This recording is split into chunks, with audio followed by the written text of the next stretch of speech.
Bonjour à tous. 4 trafiquants de drogue placés en détention provisoire à Lons-le-Saunier suite au coup de filet mené par les autorités en début de semaine dans le quartier des Ménil-Pasteur-Adol. Plus d'une dizaine de personnes avaient été interpellées par la BRI et le RAID dans le cadre du démantèlement de cet important point de deal pour le secteur.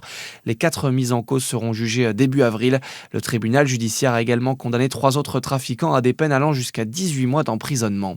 Rassemblement devant la gare de Paray-le-Monial hier à l'appel du collectif d'usagers et de défenseurs des lignes ferroviaires qui dénoncent les retards, le manque de concertation et le sentiment d'abandon pour les passagers réguliers de cette ligne de train Nevers-Lyon.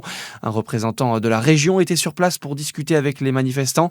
Il a annoncé que 34% de trains supplémentaires allaient circuler sur l'espace Bourgogne-Ouest-Nivernais d'ici à la fin 2026, promettant également 7,5 millions d'investissements, bien loin des 60 millions demandés par le collectif.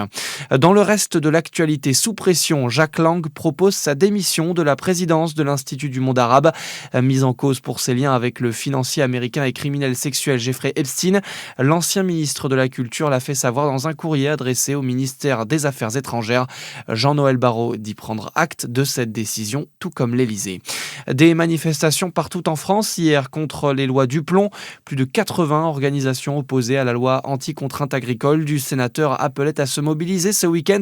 Un grand rassemblement est encore prévu mercredi à Paris, jour du débat à l'Assemblée sur ce sujet. Les sports pour finir. En basket, après leur très belle performance dimanche dernier face à l'Asvel, les joueurs de la Jeanne n'ont pas réussi à enchaîner un second gros résultat de suite en Betclic Elite. En déplacement sur le parquet du Mans, la JDA s'est inclinée 92-86 hier soir.